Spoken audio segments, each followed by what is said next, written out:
Happy Tuesday, guys. Welcome to Puck Time. I am starting the show today. Andrew McInnes is off today. I'm going to say he's suffering from an upper body injury, but we all know it's from last Tuesday's show where him and Prez went mano a mano.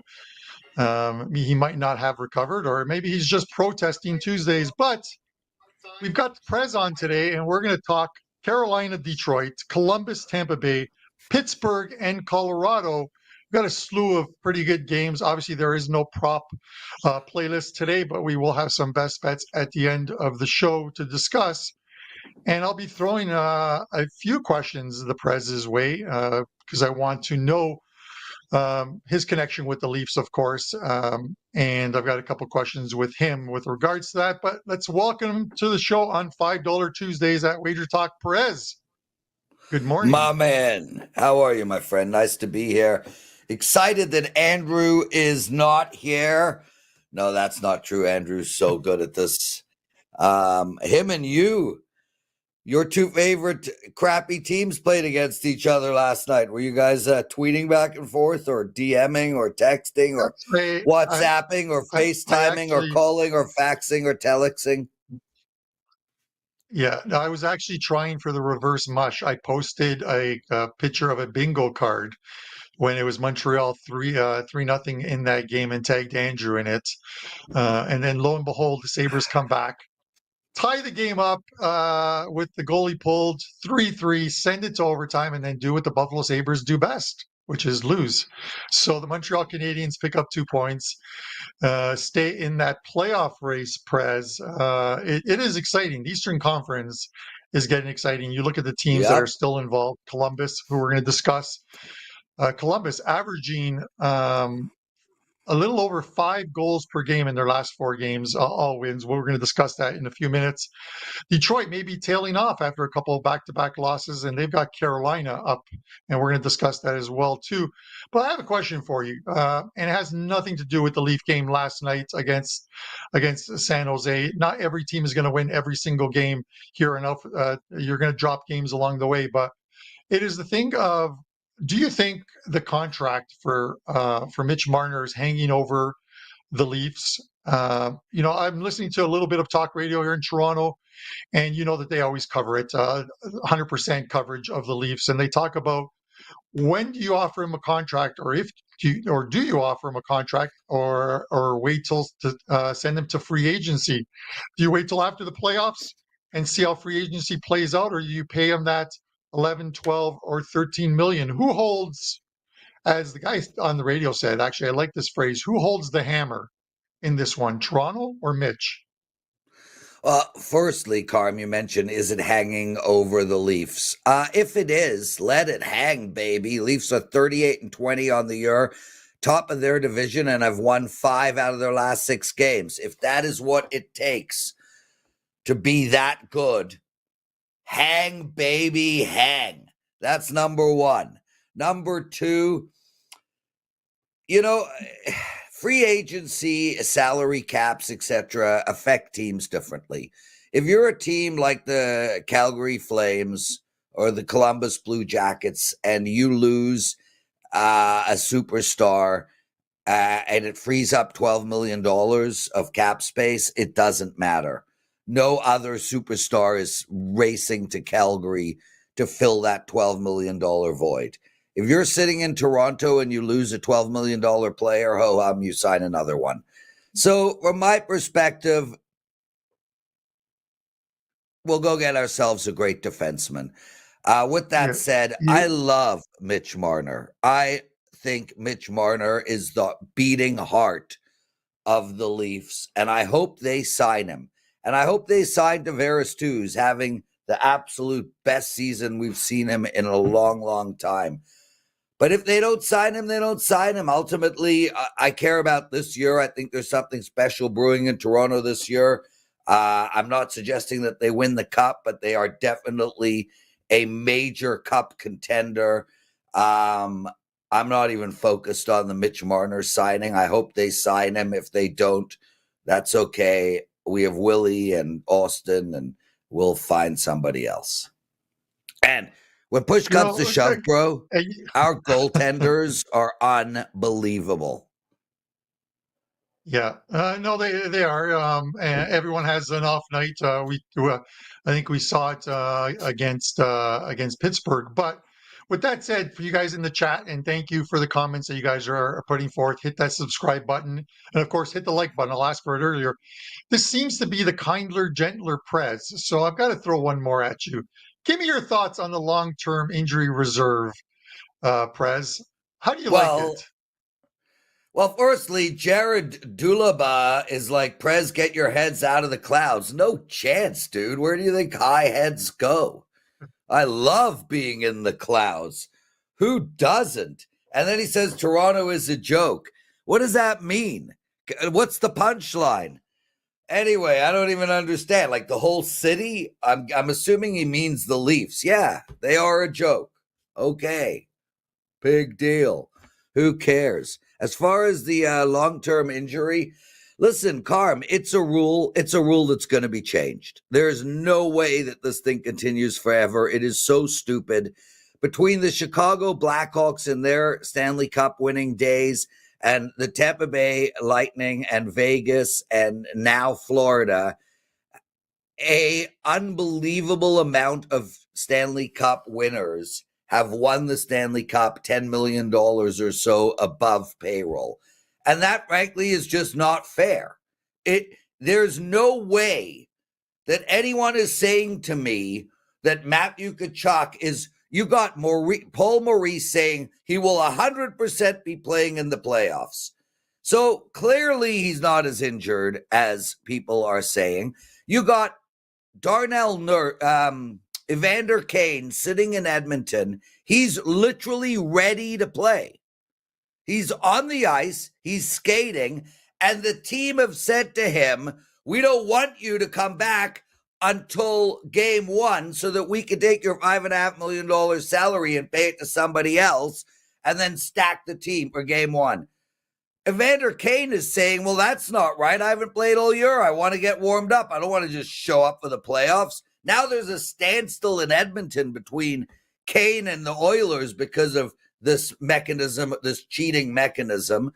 You know, ultimately, am I annoyed? Am I annoyed that Toronto had to deal with Tampa Bay twice with them having $10 million extra payroll? Sure, I'm annoyed.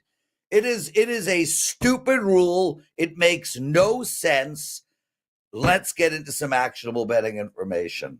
Thank you, Brady Horn. I love you too, bro.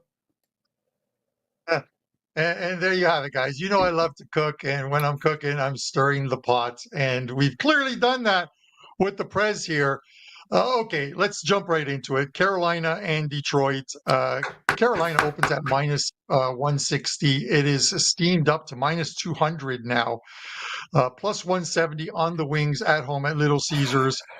Prez, you look at this one, and I understand it. Back-to-back losses for Detroit.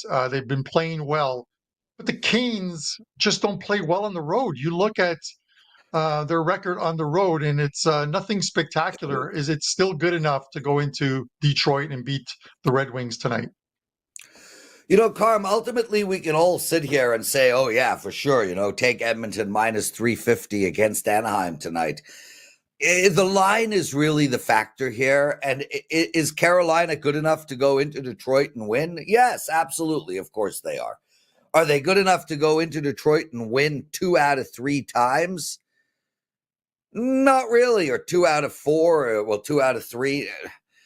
Plus 165 for Detroit. There is value there, Carmine. This is a team that is only 5 wins less than Carolina, and a team, although they've lost 2 in a row, both against Columbus, they dominated that last Columbus game. They outshot Columbus 46-20. What's happening in Detroit is that their goaltending is just god-awful. They allowed Columbus 10 goals over a 2-game span. In their last 7 games, they've allowed 5, 5, 2, 4, 4, and 6. That's 4+ goals in 5 of their last. It's actually 4+ goals in 6 of their last 7 games. 4+ goals. It's really hard to bet on a team that is allowing an average of 4 or more goals a game in their last few weeks, I'm going to look at taking the over in this game, Carm. Although I do think there's value on Detroit, I think the better bet is the over. And I understand that Carolina is an under team. I get it. 24, 33, and 4 on the year to the under. And recently playing to the under. They beat Calgary 2-1. They beat Edmonton. They lost to Edmonton 3-1. But, man, here the bottom line is we know Detroit's going to let goals in. We know Carolina's getting at least 3 tonight. And, yes, I recognize that Carolina has a good defense, but not the defense that we saw over the last few years. I mean, Edmonton put up 3, Buffalo put up 2, Montreal put up 4, Toronto put up 6, Utah put up 3. This team hasn't shut anybody out in months.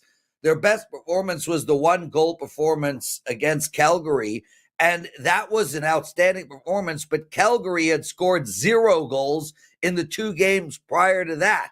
So I think that's slightly phony, and they only put up 16 bloody shots against this Carolina team. I lean on Detroit. I really like the over in this game a lot. That's where I'm going. What about you, brother? Yeah, I'm the same way. I don't want to take the side here. I'm kind of hoping for a Detroit win in this one, but it's. I think the over is the better play. You know, you look at Carolina, 4 straight losses on the road, listen, good teams they played in those 4 games, but still outscored 15-4, shut out in 2 of those games. You have to figure they need to get it going. If you want to win in the playoffs, you got to learn to win on the road. And this is something that's hung over this team the last few years in the playoffs. Come playoff time, they win on home ice. They play phenomenal on home ice, and then they can't seem to win on the road. Yeah. And they're bounced out of the playoffs, whether it's in the conference semifinal, divisional finals, or in the conference finals. Kochetkov hasn't looked absolutely sharp for them. I think Detroit gets theirs. I think they bounce back from those couple losses to Columbus, and we see some goals here. I think over 6 is the right play here. So I agree with you on that one, Prez. Guys, today's $5 customer appreciation day. Yeah, go ahead. No, Customer please. Appreciation Day at WagerTalk. You can get as many cappers as you want for $5. They got $5 plays up. Some great promos in there, including, I think, a 10-day flex package, which allows you to move from capper to capper. If they've got a big play on a certain day and you want to grab that capper, the flex package is the way to go. And then I've got a promo up as well, too, which I'll mention shortly, but I need to hear from the Prez first, because I think you have a little rebuttal on the Detroit game, or you want to move on to the second game? No. I what I want to mention is, listen, we're on social media, and and we do a lot of YouTube videos and tweet out and whatnot. And as a result, look, there are people that are angry at us for some reason. We get scammers, douche, this, that, and the other. I can deal with anything, Carm. It never bothers me at all. The bottom line is people who start with us demonstrate the dark sadness that lives inside of them. What does bother me is when people put our integrity on the line, when people question our work. John Gagnotti, my brother, he gets into the chat room and he writes, "Hi guys, for all due respect, Presman, his picks were very bad." John, I'm assuming English is not your first language, which is fine. I mean, it's not my first language. So, many people in the world do not speak English. To correct you, it's, hey guys, with all due respect, not for. It's with, not for. And also, we don't change tenses when we speak in English, but that's okay. What he's saying is my picks are very bad. And Carm, I'm assuming, given his grammar, that he doesn't understand the definition of bad. So I would like to explain what bad means. I am the #1 most profitable expert in NHL at WagerTalk.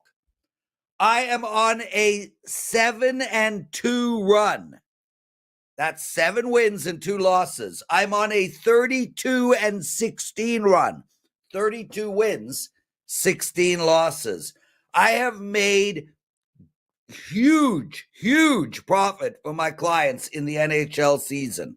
My 4% plays are on an 8-2 run at over 61% this year. I don't understand what he means by my picks are very bad. So, John, in any language you want, I got Google Translator. Explain to me how my picks are really bad, because I don't like when people come on here, and I don't like when they question my integrity or your integrity or WagerTalk's integrity. That's all. By the way, Carm, I have an NHL 4% play tonight is my customer appreciation play, and I think John G should get his tuchus over there and purchase it for making up some bullshit. Okay, lots of love. All right, I would like to take this moment to thank Andrew McInnes for not being on today's show to pick up where we left off. Thanks you, Andrew. I really appreciate it. All right, Columbus and Tampa Bay. We talked about Tampa Bay on the show yesterday against Florida. I thought the under was the right play in that one, and it turned out to be the right play. Two teams playing absolutely phenomenal defensive hockey, and two of the hottest teams in the NHL at that time, 9-0-1 and 10-2, or sorry, 8-2 for Florida. Now you got Columbus coming in, 4 straight wins, 21 goals scored in those four wins. In the Eastern Conference, they are the 4th highest scoring team behind Washington, Florida, and this Tampa Bay team that they played tonight. You got Tampa minus 170, but it's likely to be Johansson in goal because Vasilevsky started yesterday, so the whole back-to-back. Prez, I can only play this one way and take the over 6.5 in this one. These teams have played twice. The final scores seem like the second set of the women's Wimbledon final, 7-6, 5-3, serving for the match here. Give me over 6.5. What about you? Yeah, I mean, the over is the only way to go here as well. And it pretty much, you could do that blind across the board in any Columbus game. This Columbus Blue Jackets team, 35-23-2 to the over. And they've gone over, they've gone over four of their last 5 games. The one game they didn't go over was a push 5-1 win against Chicago. And this is a team that just scores. I mean, no matter how many shots they get. And Carm, it's so interesting because from a goal per shot perspective, nobody in the league is better than Columbus. This is a team that puts up 21. In the last 4 games, they put up 21 shots on net twice and scored 5 goals both times. That's like a 25% goal percentage against shots. That's unfreaking believable. The problem I have with this game is that Tampa Bay is coming in after they're in a back-to-back situation, and they just played basically, arguably, the 2 best teams in hockey. They beat Washington 3-1, and then they lost to Tampa Bay 2-1. This is a really horrible spot for Tampa Bay. If I had to take a side here, I would actually lean on Columbus. But given that they're on a 4-game win streak, I don't want to bet into that. So I lean on the over here, Carm, but I am concerned. You know, Tampa Bay, man, all of a sudden, their last 5 games, 2-1-0-1-1. That's 5 goals allowed in their last 5 games. The only way I could bet this is to the over, but it ain't making my card. Hey, did I do good there, Carm? Because you sent out a note saying give opinions even when you don't have any. Did I do good there? Because I clearly don't have an opinion on that game, but I did. I sounded good, right? Well, yes, you did. I think the note I sent out was the fact that I post the games for the next day's show pretty much an hour after puck time that day is done. So you You have 23 hours to look at the 3 games that we're going to talk about. And if you have no opinion on it, you let me know and I will change the game. So the people who faithfully each and every day log in on whichever platform they log into to watch this show are going to get an opinion from everyone on the show on the games that we're discussing. It's the least they deserve each and every day. Yeah, So that's I'm my with point, you, dude. Prez. But your point against Tampa Bay, listen, Tampa Bay's been on a phenomenal run. There's no discounting 8 in that. a row. If it is Johansson in goal tonight, he hasn't started since January 28th. 11 straight games, he hasn't started for them. It's been Vasilevsky in a role with Vasilevsky. 6-5 is Johansson. 324 goals against average, 892 save percentage. That isn't even a good number for a number 2 goalie in the NHL. And you talk about Prez, the Toronto Maple Leaf goalies having good numbers. Their save percentages are above 9. I think when you sink below 9, there is a problem with that. So that's one of the reasons why I like the over in this one. Now that could change throughout the day if we see that for some reason they're going to start Vasilevsky in goal again tonight. I got to believe they have to give him a night Yeah. off, a night and the second of a back-to-back. That was a physical game yesterday as well too. Not for him, but he had to be sharp that whole game. I think the right play 6.5. All right, here's the one I wanted to talk about. I'm going to get your opinion on something for a second, Prez, because we talked about it on yesterday's show. Colorado at home against Pittsburgh, huge number, minus 275. Plus 225 on Pittsburgh. We're not talking about this game just because of these two teams, because the number makes it so tough to bet this. But from the Sidney Crosby perspective, because I talked to Andrew about this yesterday, does Crosby, after missing the playoffs 2 straight years with Pittsburgh and then getting that taste of the Four Nations, not a lot of the time left in those legs as well too for him, does he request the trade to a team where has a chance to win a Stanley Cup, which Colorado is, and has prospects that they can ship to Pittsburgh? Because any deal he makes, he wants to make sure that he's protecting the team that he left and has played his entire career with. Do you think Crosby gets moved before the 7th, the trade deadline later this week? Regretfully, I don't, Carm, and it sucks. You know, watching Crosby play in the Four Nations Cup, it just says this guy needs to be in the playoffs. He needs to be playing meaningful hockey. I mean, he's 37 years old, and he stood out on that ice. He stood out as one of the best players in the world at 37. And yeah, dude, I think he wants to play with Nate as well. But I want to see it happen. If it does happen, I think it will be to Colorado, but I don't think it will happen. It's amazing what a mess this Pittsburgh Penguins team is. And it's the most amazing thing of all is them hiring Kyle Dubas. Like they sat down and they said, so we're about to transition. We're about to rebuild. Our team is super old. Let's find a general manager who has incredible rebuilding experience. And then they hired Kyle Dubas. Oh, my God. Anyway, I don't see it happening, Carm, and it sucks. Personally, I'd like him as a Leaf. I think we could put a nice package together. Fraser Minton, Nick Robertson, 2026 first-round draft pick. Shit, dude, I'd give Joseph Wall up for him and sign Stolarz to a long-term contract. So I want to see it happen. I don't think it's going to. What do you think? I think there's a couple players on Pittsburgh that they could move, but you've got to somehow involve a third team like a San Jose, like a Chicago that can eat up contract money and get some type of a prospect. So it's looking at what teams like Colorado, the LA Kings, who do have a lot of reserves as far as draft picks go, and what they're willing to give up in order to get a player.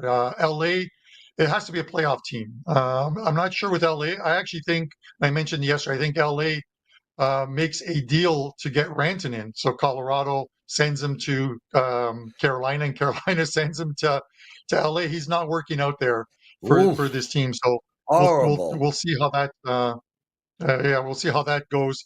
But as a short-term rental, just for the rest of the season, and then maybe Sid finishes out one last year in Pittsburgh. We'll see. The kind of like the Marc-Andre Fleury tour, where he played in pretty much every stadium to end his career that ends at the end of this year.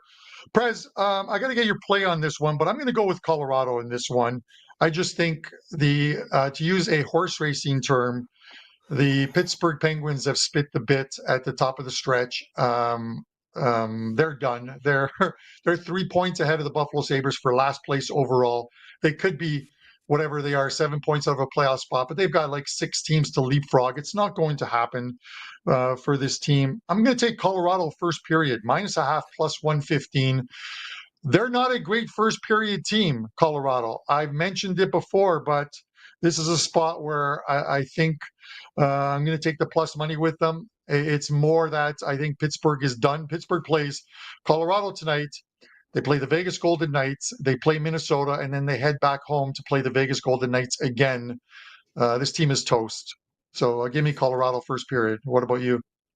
Carm, I think that Colorado first period bet makes a lot of sense. Plus, you're getting plus money on it. I love that bet. I like Colorado as well tonight, minus 1.5. And I also like over the total. But full disclosure, Carm, I'm looking to bet Pittsburgh over the total till the end of the season. Why the hell not? I mean, this team just can't keep the puck out of their net. Listen to this, dude. Toronto put up 6, Boston 3, Philadelphia 4. Philadelphia 6, Rangers 5, Washington 8. That's their last 6 games, bro. Three of their last 6 games, their opponent put up 6 alone on them. 5 of their last 6 games, their opponent put up 4 or more. And it's not like Pittsburgh can't score. They just put 5 on Toronto, 5 on Philadelphia. They are shooting a lot. I mean, this is a team that is regularly shooting more than 30 times a night. I like the over better here, but I like your bet, and I like Colorado minus 1.5. And I wouldn't be surprised if we see around a 6-3 hockey game. Well, I'm fine with that. Pittsburgh Penguins on the road, 31 games.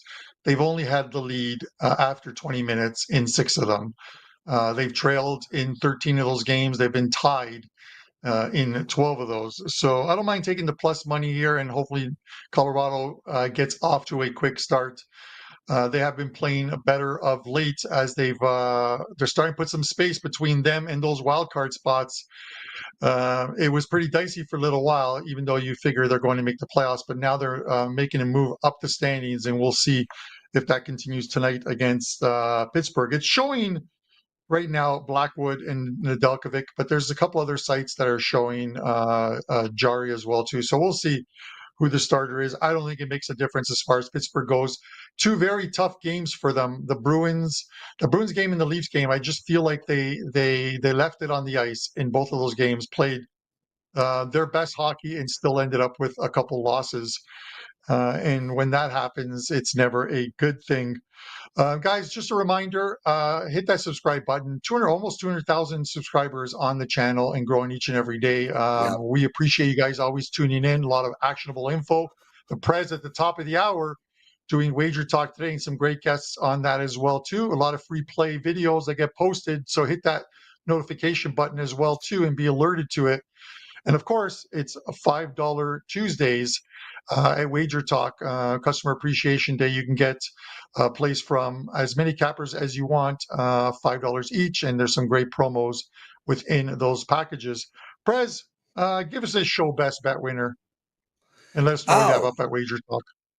Yes, sir. Okay, so my show best bet winner is Calgary and Philadelphia under the total of 5.5.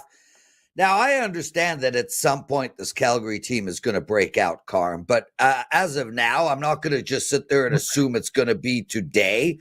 This Calgary team has scored 1 goal in 3 games, 1 goal in 3 games. But conversely, this team has allowed 11 goals against in 5 games. That's really good defensively and really bad offensively. Philadelphia, I understand, is scoring, but they only put up 2 in their last game. They're not a scoring juggernaut by nature. They had a sort of 3-game window where they put up 16 goals. That's behind them now. I like the under in the Calgary-Philadelphia game, and I like it a lot. Carm, it's Customer Appreciation Day, as we've spoken about.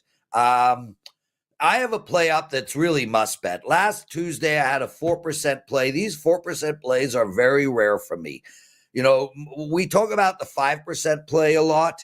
I almost never have a 5% play. I almost never have 4% plays. Basically, 90% of all my plays are 3. So I have a 4% play up tonight.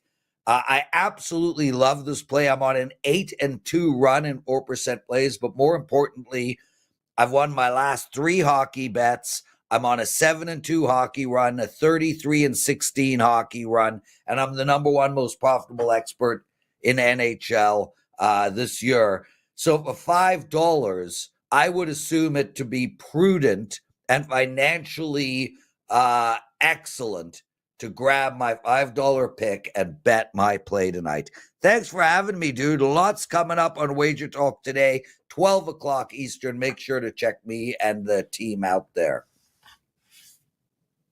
Don't go anywhere, Prez, because I'm actually going to get you to close off the show and let us know who is coming at the top of the hour, who you have on as guests.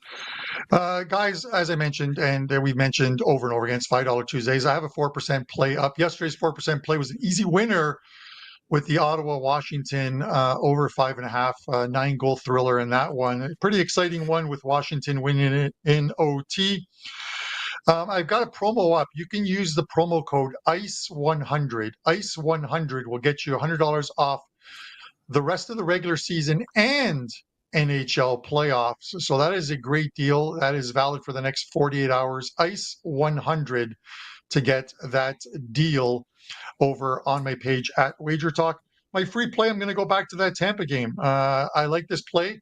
It is also a 2% client play, and I have it up on the WagerTalk site as a free play as well too. So we might as well mention it here. I'm taking over 6.5, 7-6 and 5-3. 2 prior meetings between these 2 teams. If it's Johansson in goal, he hasn't played since January 28th. Not the greatest goals against average, not the greatest save percentage, and a Columbus team that is scoring some goals. Hopefully both contribute and we get over that total. So really appreciate you guys tuning in. Hit that like button. And Prez, who is on the show today at the top of the hour? Well, we start with Ross Benjamin. Ross Benjamin, he's going to talk some college basketball and some NBA. Paul Moti, Carm, we got a cricket guy now over at WagerTalk. You can buy his picks. He's coming on. We're in the middle of the ICC championship, which is a big, big, big T50 cricket event. And man, this guy has given out nothing but winners. This is his 3rd Tuesday on the show. He is exceptional. And I understand people don't want to hear about cricket. Why? We give out money. Andy Lang after him and Gianni the Greek to end the show.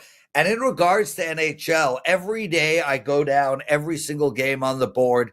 So you will get my thoughts on every NHL game on the board as well. Guys, hit that like button for Carm. He does an outstanding job. Carm, thanks for having me, brother. I really love doing this. I will not be on PuckTime for a while. My humble apologies.